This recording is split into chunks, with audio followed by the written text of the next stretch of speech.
João capítulo 2, meus irmãos. João, o Evangelho de João, capítulo de número 2. Nós vamos trazer aqui uma palavra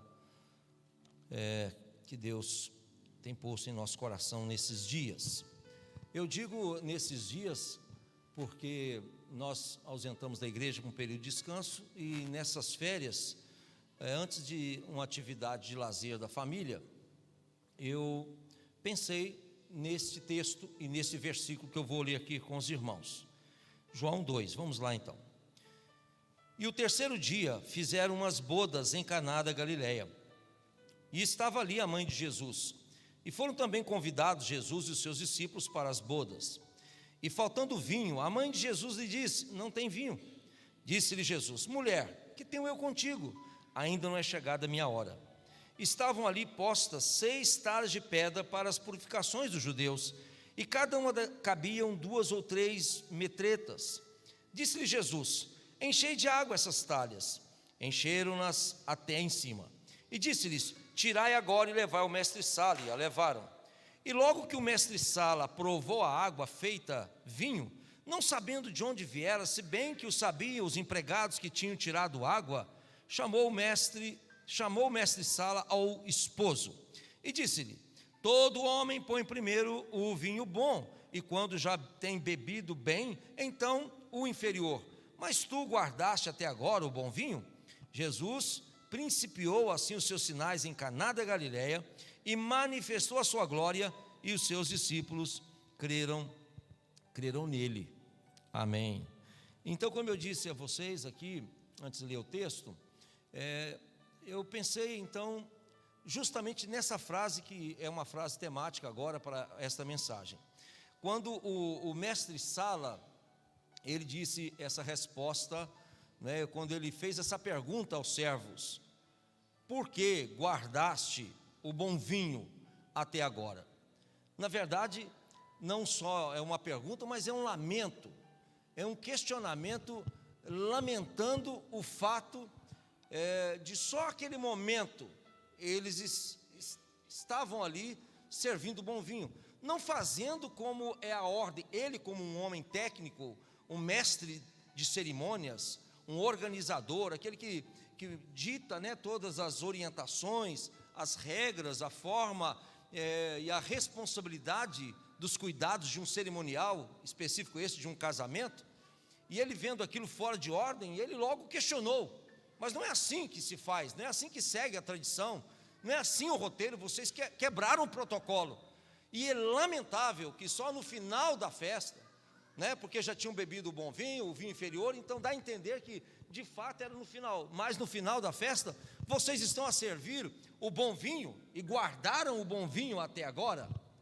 Então esta pergunta é que o Espírito de Deus me chamou a atenção, foi essa pergunta que eu fiz também à minha família, antes de sairmos para o nosso lazer. O que vocês me dizem sobre essa frase? Eu disse para eles, desse mestre-sala: por que guardaste o bom vinho até agora? E a partir dali eles responderam, nós conversamos sobre esse assunto, oramos também, e eu fiquei com esse texto no meu coração, e eu tenho meditado nele, e hoje então nós anotamos algumas coisas importantes para compartilhar aqui com os irmãos acerca desta palavra. E o objetivo desta frase, porque guardaste o bom vinho até agora, essa frase, ela tornou-se então para nós uma frase temática, porque nós queremos dar resposta a esse mestre-sala. Eu não sei ali especificamente o que foi que os servos falaram para ele, qual foi a resposta que disseram, o que o esposo também disse, mas vamos responder aqui para nós, por que este bom vinho está sendo guardado até agora. Então eu gostaria que o objetivo da mensagem fosse esse: responder isto para os irmãos. Porque até agora não estamos vivendo a melhor vida? Porque até agora não estamos vivendo a melhor vida de Deus, o melhor do céu e o melhor da terra? Porque muitas pessoas ainda não estão vivendo. Mas a mensagem não é só num tom negativo de denunciar essa situação, não, mas tem também a ideia, porque só agora estamos experimentando o milagre da transformação, deste amor gracioso, salvador de Deus. Então, porque só agora podemos experimentar, porque estamos experimentar este poderoso amor, glorioso amor, esse amor salvador, que opera através de uma grande transformação a partir desta poderosa salvação. E você vê que aqui é o cartão de visita de Jesus Cristo, né? É aqui que ele se apresenta o seu ministério com um milagre de transformação. Foi o primeiro milagre que Jesus fez, a primeira ação ministerial de Jesus, e se deu justamente em um casamento. Aí a gente faz lembrar, né, onde aconteceu a perda da glória, foi justamente no casamento de Adão e Eva. Perderam a glória. O homem estava num estado assim de glória, vivendo no Éden ali com Deus. Tanto é quando os olhos eles se abrem com o pecado, eles saem daquele estágio, né, daquela dimensão espiritual que eles estavam vivendo ali com o Senhor, e passam a se ver despidos, nu, ou perderam a glória, a visão da glória de Deus. É como se eles tivessem vestido, né, das vestimentas espirituais do Senhor, da sua glória, da sua bênção, e eles então perdem por meio do pecado e passam a se ver nus, e naquele estado eles ficam debaixo de maldição. Então foi lá num casamento onde o mal entrou, onde Satanás operou o engano, né, operou a sua maldade, né, e ali numa família onde acontece então o casamento, de onde nasce toda uma família, de onde a família então vai proliferando, vai crescendo, e nasce acontece, né, a população, nessa reprodução humana, e justamente na família, no casamento, dentro de uma família, é que Jesus então vem, inicia o seu primeiro milagre, e um milagre de transformação. Esse foi o cartão de visita, este foi a apresentação de Jesus, trazendo novamente a glória de Deus para aquele povo, para aquelas pessoas, para aquele casal, para aquela família que ali estava, né? E eu gostaria então, né, já que vamos dar resposta, dividir essa resposta em 3 sessões. A primeira resposta vai tratar de Jesus Cristo, vai ser uma resposta relacionada a Jesus. A segunda relacionada às pessoas, a nós. E a terceira relacionada ao milagre e esse milagre transformador que ele operou. Então a primeira, já que está relacionada com Deus, com Jesus, o Espírito Santo, o Pai, sua palavra, eu quero começar com um versículo. Parece que ele está até fora de contexto. Esse versículo diz assim, muito conhecidíssimo, né, conhecido de todos nós: porque Deus amou o mundo de tal maneira que deu o seu Filho único, para que todo aquele que nele crê não pereça, mas tenha vida eterna. Esse versículo então, ele nos traz uma resposta a essa pergunta do mestre Sala, uma resposta bem distante, bem contextual, bem geral, bem universal, quando ele diz: porque Deus amou o mundo. E eu quero dizer para os irmãos, para todas as questões da vida, para todas as dificuldades da vida, para tudo da nossa vida, a resposta está nesta frase: porque Deus amou o mundo de tal maneira que deu o seu Filho único, para que todo aquele que todo aquele nele crê não pereça, mas tenha vida eterna.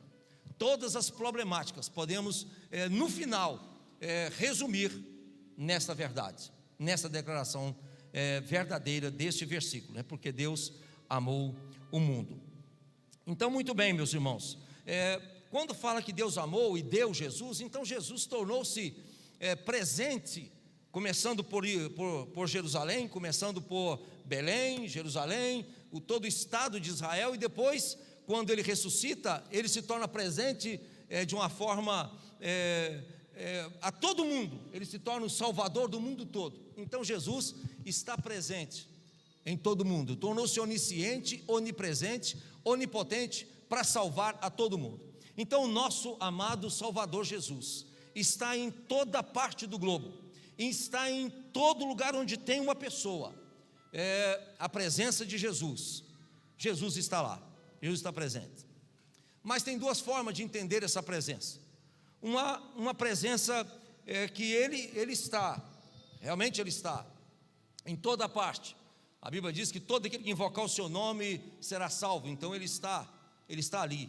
Mas ele pode estar num lugar como estava aqui nesse casamento, de uma forma passiva, não de uma forma manifesta, não de uma forma ativa, operando, manifestando-se a sua revelação e a sua glória. Ele pode estar oculto, ele pode estar de forma anônima, ele pode estar apenas de uma forma onisciente, invisível, vendo os fatos, acontecimentos, mas sem poder fazer absolutamente nada. Mas sim, Jesus está presente em todos os lugares e em todas as partes. Quando ele estava fisicamente entre nós, com seu corpo limitado, ele estava então em alguns lugares, não podia estar em outros simultaneamente. Mas depois que ele foi e enviou o Espírito Santo, a sua presença se torna universal, em todas as partes, em todos os lugares. E os irmãos percebem quando a presença dele está manifesta, revelada, através da sua igreja, através do seu Espírito Santo, em um ambiente, em um lugar. Você já notou que sempre falta alguma coisa? Quero chamar a sua atenção para isso. Pensa aqui comigo.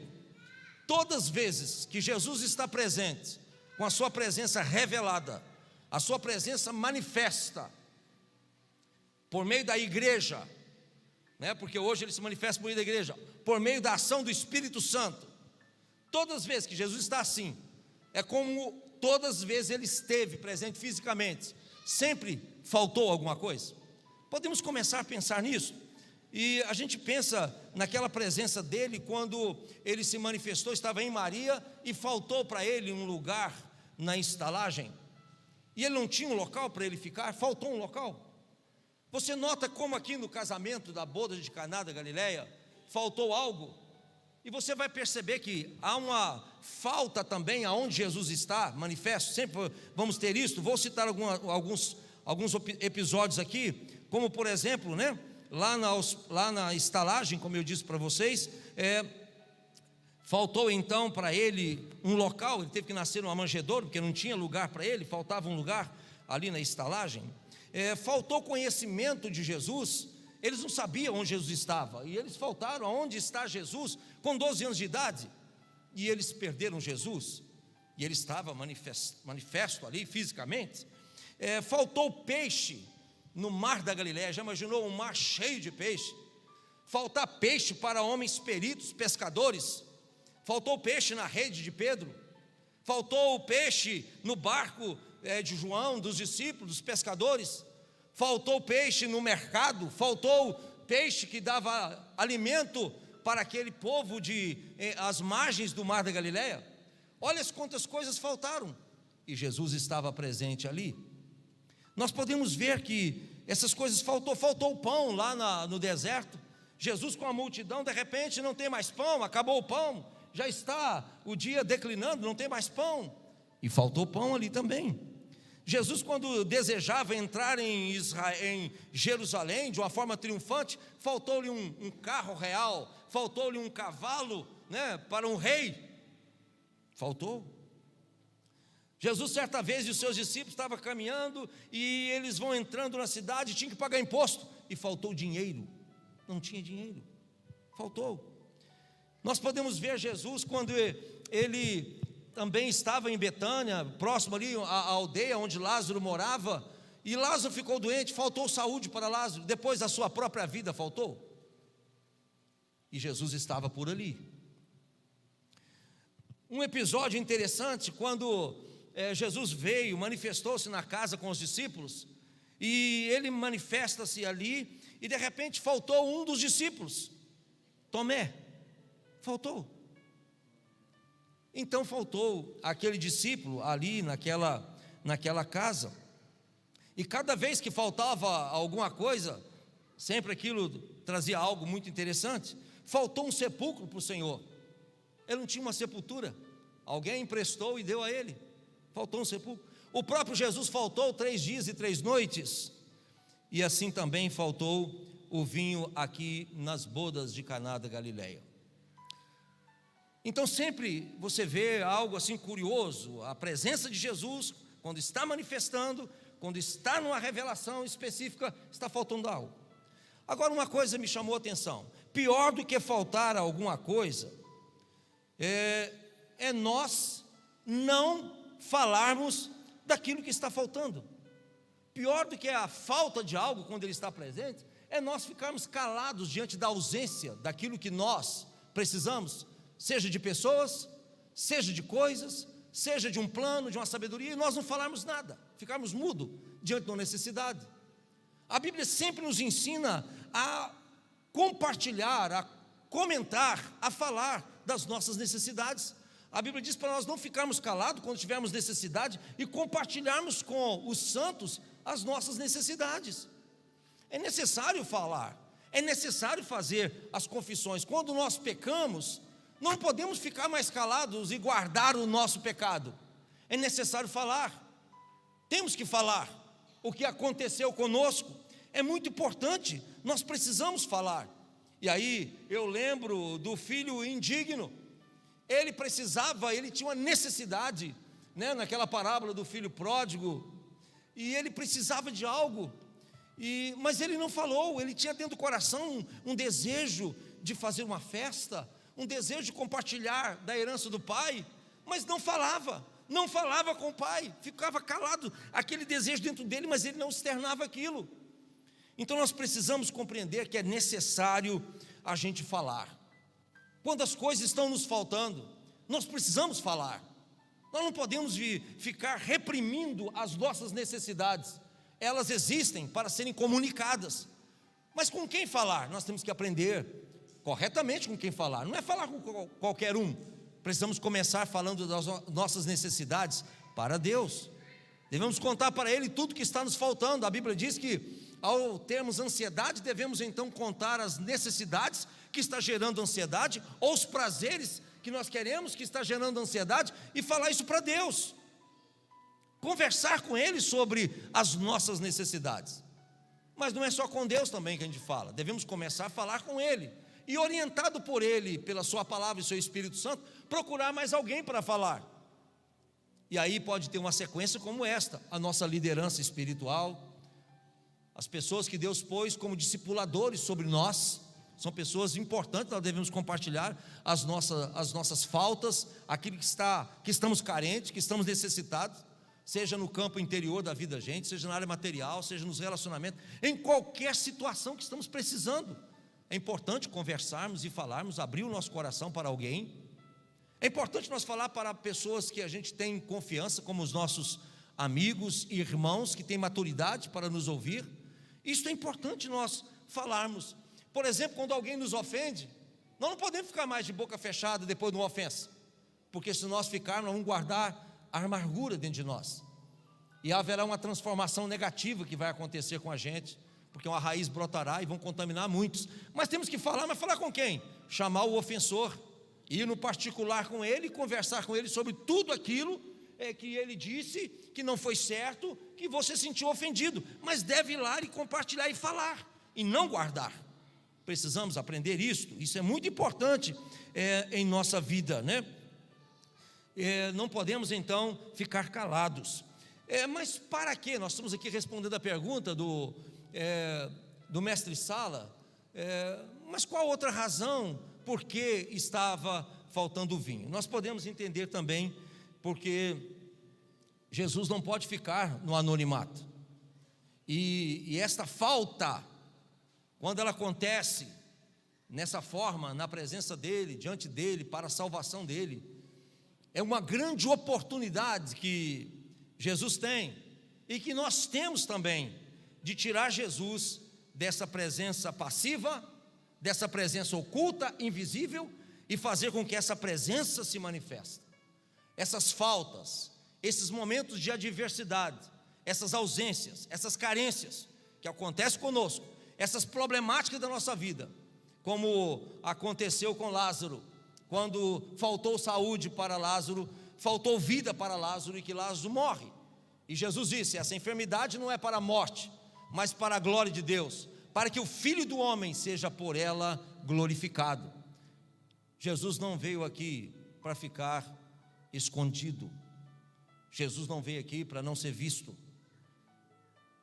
Ele veio aqui, e é por isso que ele foi colocado num alto monte, e foi colocado em uma cruz. O Gólgota tornou-se maior do que o Everest, naquele tempo. Se tornou o maior monte, onde a Bíblia diz que todos os olhos do mundo todo olharão para ele, lá aquela cruz, e o verão. Então Jesus veio para ser visto, não veio como um convidado para ficar no anonimato, como estava ali naquele casamento. Ninguém se importava, ninguém sabia quem ele era. Então as faltas, elas são necessárias. E por que o vinho bom não era provado, usufruído por aqueles convidados? Porque até então não precisava do bom vinho de Deus. Eles tinham um vinho com suficiência. Eles estavam usufruindo daquele momento, né? Se nós então não tivermos a presença dele manifesta, vamos estar que nem um Jacó. O Senhor estava aqui e eu não sabia.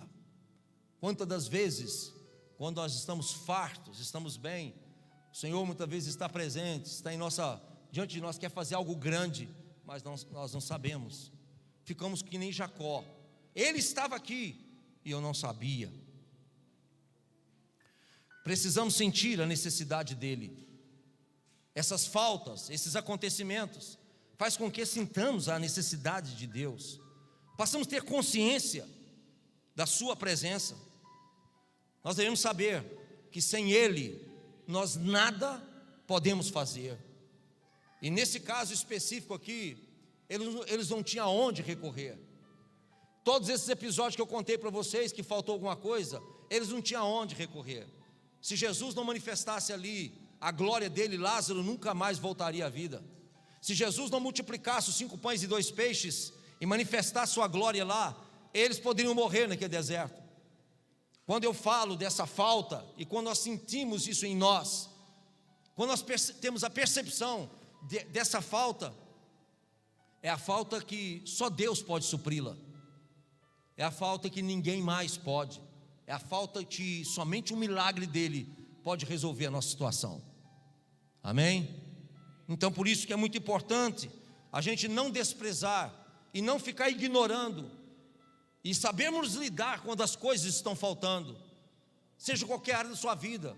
Faltou alegria na sua vida, faltou alguma saúde, faltou algum recurso financeiro, faltou algum amigo, qualquer carência que você tiver, então você tem uma grande oportunidade de falar isso para Jesus, e através dele, você poder perceber a sua presença manifestando e trazendo vitória. Não podemos tê-lo só presente, mas temos que sermos marcados com a sua presença. Amém? Grave isso no seu coração. Não podemos só saber que Ele está oniscientemente presente em todo lugar, que Ele está aqui quando 2 ou 3 se reúnem, mas algo maravilhoso, precisamos ser marcados com a sua presença. Ou seja, a sua Shekinah deve manifestar. A sua Shekinah, que a sua presença manifesta, deve acontecer, deve aparecer, deve se revelar, deve se mover entre nós. Isto é importante para nós. E sabe por quê, meus irmãos? Guardamos o bom vinho até agora. Sabe por que nós não usufruímos do melhor de Deus, da melhor vida? Porque nós somos assim, tendenciosos ao pragmatismo. Quando tudo aquilo está saindo certo, a gente pensa, está tudo certo, está tudo funcionando, a gente é tendencioso a isso. Quando as coisas estão como eles estavam naquela festa, tudo indo maravilhosamente bem, todos alegres, todos felizes, os convidados estão ali, o casamento está normal, tudo está indo bem. Então esta maneira que tudo está dando certo, é uma forma que as pessoas acham, quando as coisas estão dando certo, o time que está ganhando não se mexe. Isso é um grande equívoco e erro. O sucesso está aí. Estou saudável, então está tudo bem. Estou financeiramente estabilizado, está tudo bem. Como um Jó da vida. Meus filhos saudáveis, a casa está cheia, está tudo maravilhosamente bem. A gente pode estar remando num grande engano, e de uma hora para outra a casa pode cair. A casa pode cair, como caiu a de Jó. Perdeu tudo, perdeu saúde, perdeu os filhos. E se ele não tivesse uma presença real de Deus na vida dele, ele estava perdido também. Então é necessário nós compreendermos isso. Nós somos tendenciosos e achamos que quando tudo está funcionando bem, está tudo ok. E somos muito assim, né? Nesse pragmatismo que de tudo está funcionando, então está tudo certo. Nós descansamos sempre à sombra da vitória. Nós adaptamos, nós condicionamos, né? Nós ficamos passivos na zona de conforto, onde o bom acaba se tornando o inimigo do melhor. É isso aí. Está tudo muito bem, está ótimo, aí o bom se torna o inimigo do melhor. Já temos a terra, não precisamos do céu. Já temos a terra, não precisamos do céu. E aí ficamos conformados, condicionados naquilo que está indo bem, daquilo que está sendo confortável em nossa realidade. E aí nós ficamos, e a razão porque não buscamos o bom vinho, porque fomos enganados com falsos conceitos, valores e crença do bem e do mal.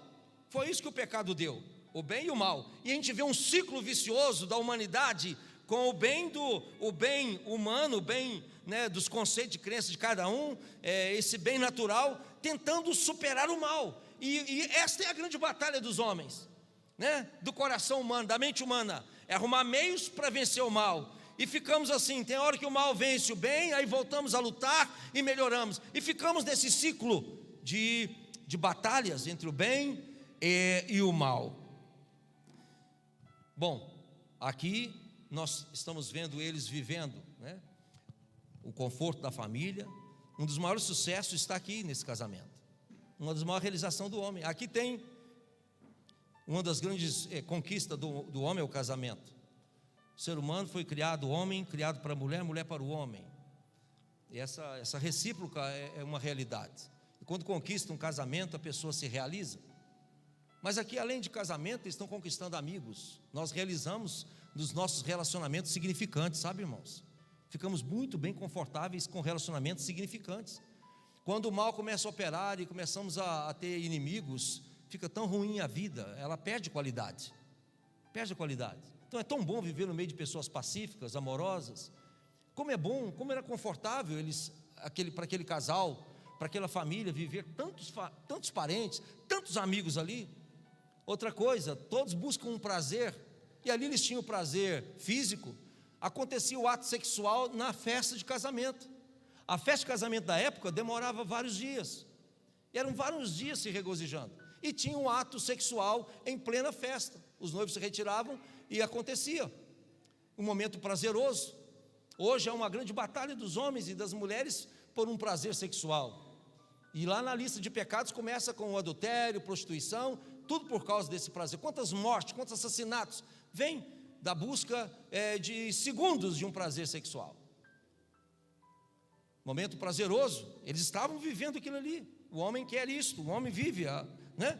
Então, por isso que eu estou a dizer, esse senso de realização, esse ciclo vicioso, esta luta entre o bem contra o mal, que o ser humano se perde. E ficamos aí nessa batalha, e o bom e o maravilhoso de Deus fica perdido. Mas para ir para o final, por que só agora, quando acaba o vinho, o bom vinho, o inferior, o bem e o mal, é que surgiu a necessidade do bom vinho de Deus? E eles chegam para Jesus, só aí, assim quando termina, quando acaba o bom vinho, e não tem nem o bom, porque ali tinha uma estratégia econômica, né? Serviu um bom vinho, o vinho natural dos homens, e o inferior. Aí você está vendo o bem e o mal, a luta para controlar as coisas. Essa batalha entre o bem e o mal está em toda parte, em todo segmento da vida. E eles então estão resolvendo aquela situação. Mas acabou o bom vinho e logo após acaba o inferior. Aí então surge a necessidade de mais vinho, e eles não têm aonde tirar, aonde buscar, porque acabou, esgotou todas as fontes de vinho. Não tinha. E vinho no casamento judeu era algo assim, era a bebida principal, era o que dava o estímulo da alegria, né? É que fazia a festa com o seu tom de alegria. Eles ficavam em torno daquela bebida. Eles não têm mais vinho. Esta ausência que nos leva a buscar a presença, esta ausência, estas necessidades é que leva o homem a buscar a presença de Deus. E só teremos então bom vinho quando nós começarmos a partir para esta realidade. Diante das ausências, das necessidades, começar a ver surgir. O Aleph mandou a mensagem, do seu batismo falando sobre isso. Ele foi levado para a igreja, se expôs à vida cristã e começou a sentir necessidade de Deus na vida dele. Alguma coisa tem que nos estimular para Deus. Alguma coisa tem que nos levar a buscar mais a Deus. Porque senão nós ficamos de novo na zona do conforto. Ficamos então nessa vida pragmática. Está tudo dando certo, eu vou continuar lutando para me vencer na vida, e ficamos aí, esquecidos do que vem, do que é maior, do que é melhor, Sua Shekinah, sua glória revelada, seu milagre salvador, muitas vezes nós os deixamos. Nosso coração precisa sentir fome de Deus, sentir fome da sua glória, sentir fome da sua vida, sentir necessidade do seu vinho bom. Precisamos disso. E eles foram até Jesus. Quando esta falta nos toca, ela nos quebra. E uma coisa tinha ali, as talhas, As talhas eram perfuradas, as pedras eram perfuradas, virava talhas, potes. E nós precisamos então, irmãos, desses quebrantamentos. Nós precisamos de tornar recipientes prontos para receber o vinho de Deus, as águas de Deus. E precisamos que aconteça esses quebrantamentos. As águas das purificações eram colocadas naquelas talhas. Elas teriam que ser quebradas, lavradas, cortadas, perfuradas. Eram 6 talhas. Não é coincidência. 6 sempre foi na Bíblia o número do homem. 666, número do homem. No Apocalipse, o número 6. O homem foi criado no 6º dia. Então está ali 6 talhas. As águas das purificações. Somente quando somos quebrantados,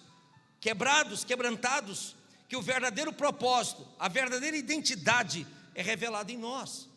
Enquanto isso não acontece, você vê que a talha, a pedra estava ali. Para que significa essa pedra?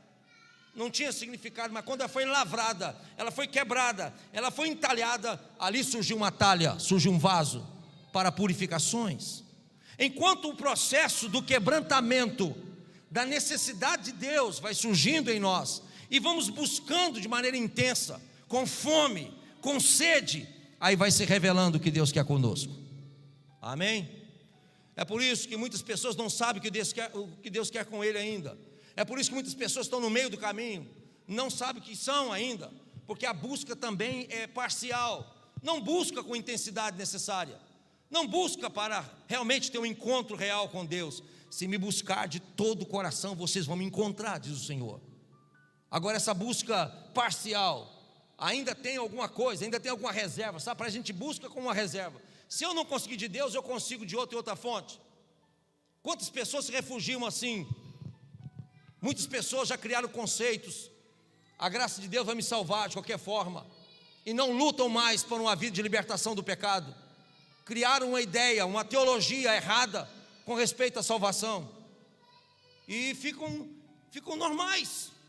Não há uma batalha pela libertação, uma batalha para uma vida transformada e uma vida abençoada. Precisamos disso. Quando o barro é tocado, amassado pelas mãos do oleiro, as mãos do Pai amoroso, ele coloca dentro, fazendo a parte interior do vaso, a outra molda o exterior. É assim que os vasos eram feitos.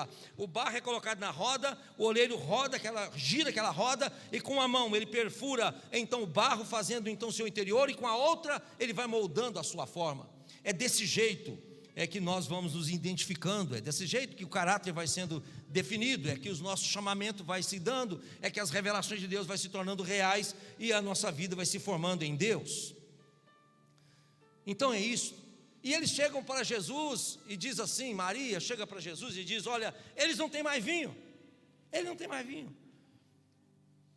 E ele disse assim: o que tenho eu contigo, mulher? Essa é uma resposta para mostrar para nós que nós não podemos extrair de Deus nada do nosso jeito, da nossa vontade.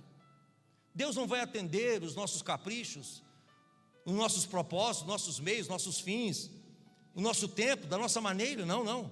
Existe uma forma que a transformação de Deus acontece. Existe um protocolo divino que eu tenho que me sujeitar a ele. Eu não posso manipular Deus. Eu tenho dito e tenho visto, muitas pessoas têm o seu Jesus, o Jesus que segue segundo a sua cabeça, segundo os seus valores de crença, que ele cria para ele um Jesus que o orienta assim, que faz assim com ele, mas o Jesus de Deus não é manipulado. O Jesus de Deus não faz parte do controle do homem. Ele está no trono, amém? Ele reina, ele reina. Então, o que tenho eu contigo, o que tenho eu contigo de Jesus.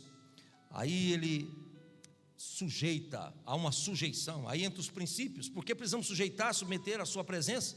Ele disse: fazei tudo o que ele vos disser. Ela disse. Então há uma necessidade de submissão, de sujeição.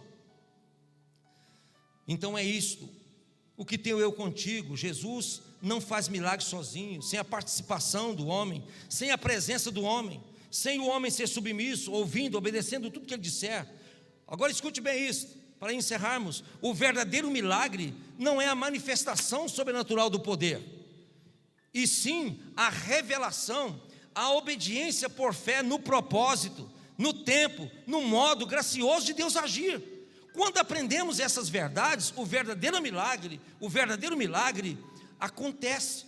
Passamos a receber, passamos a viver o milagre, passamos a dar, a ser ministradores de um milagre. Então não é apenas a manifestação do sobrenatural. Milagre se explica assim, né? A lei não explica, aconteceu, então é um milagre. O sobrenatural superou o natural. Mas o verdadeiro milagre de Deus não é dessa forma. Não é simplesmente Deus manifestar poder para alimentar uma curiosidade humana. O verdadeiro milagre tem princípio. Ele tem nos chamado para uma palavra de fé. Ele tem uma graça. Então nós precisamos entender esses princípios. Ele tem propósito para fazer. Ele tem o tempo de fazer, o meio que ele vai fazer. Então é nós que temos que sujeitar a isso, irmãos. É nós que temos que sujeitar. Então vejamos como tudo acontece. A última sessão. Vejamos como tudo acontece, como o milagre acontece. Então nós temos a primeira coisa, a falta. Alguma coisa está faltando.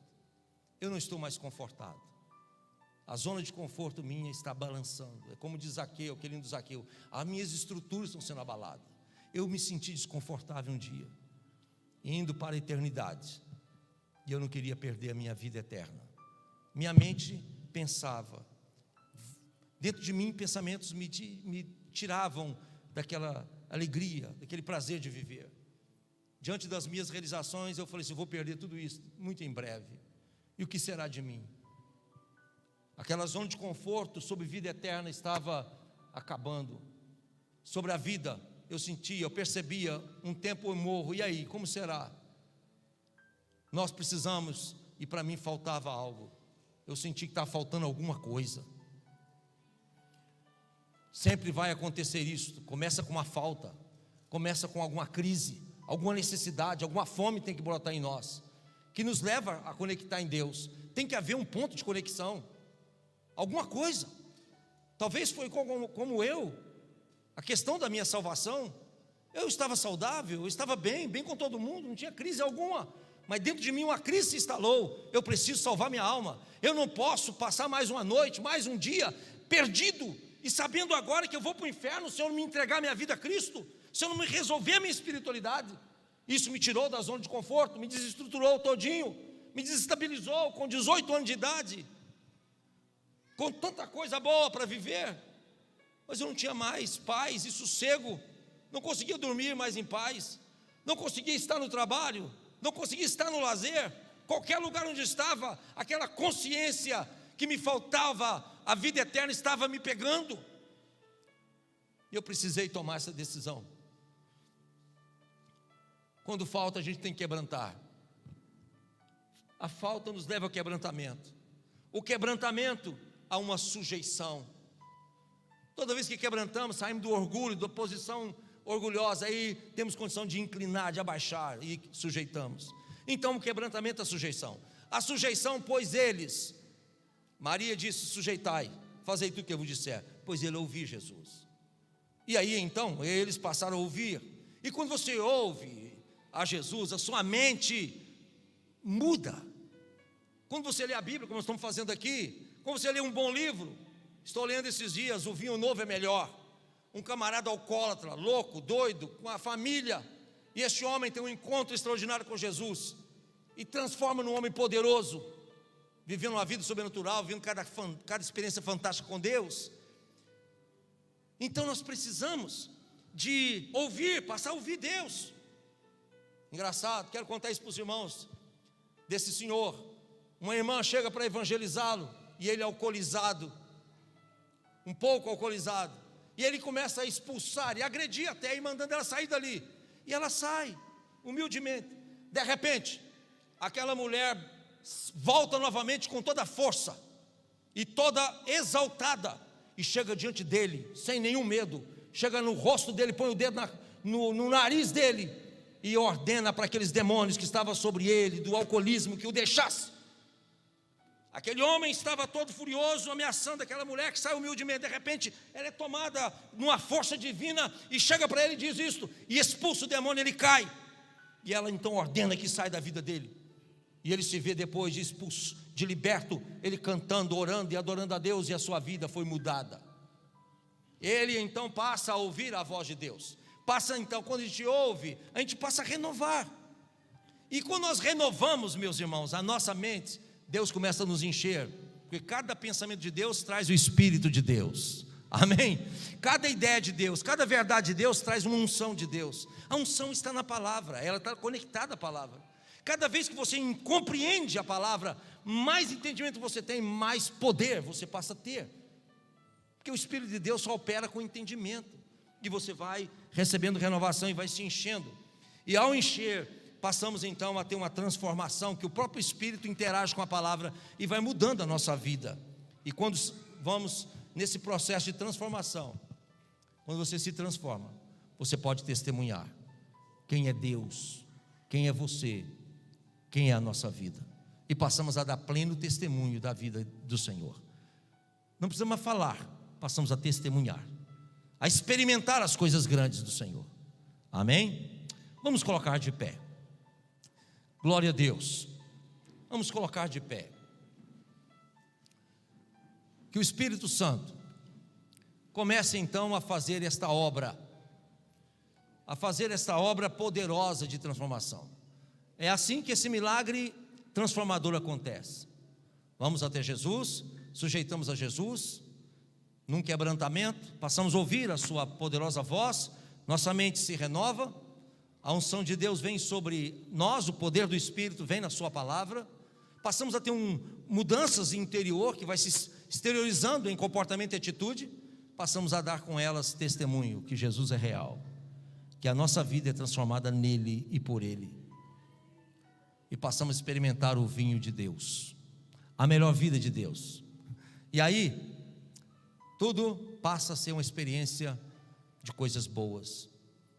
Não precisamos estar em riqueza ou em status nenhum, simplesmente a vida de Deus está manifestando, seja simples, seja complicada, seja qualquer experiência, a vida de Deus está ali, o vinho de Deus está ali, você está vivendo ele. Por isso que diz: por que guardaste até agora o bom vinho? Eu gostaria que você fechasse seus olhos. Nós precisamos desse bom vinho, nós precisamos dessa vida do céu, nós precisamos dessa vida de Deus, nós precisamos desta transformação, dessa experiência do bom vinho. Por que guardaste o bom vinho até agora? Diante de tudo que você ouviu, você pode ouvir novamente, nós temos a live aqui que foi gravada, você pode chegar em casa, pode reprisar essa mensagem, alguém que está também nos ouvindo, você pode ouvir novamente, mas uma coisa queremos dizer a todos: o Senhor quer fazer transformações aqui nesta noite, o Senhor está pronto para transformar aqui nesta noite.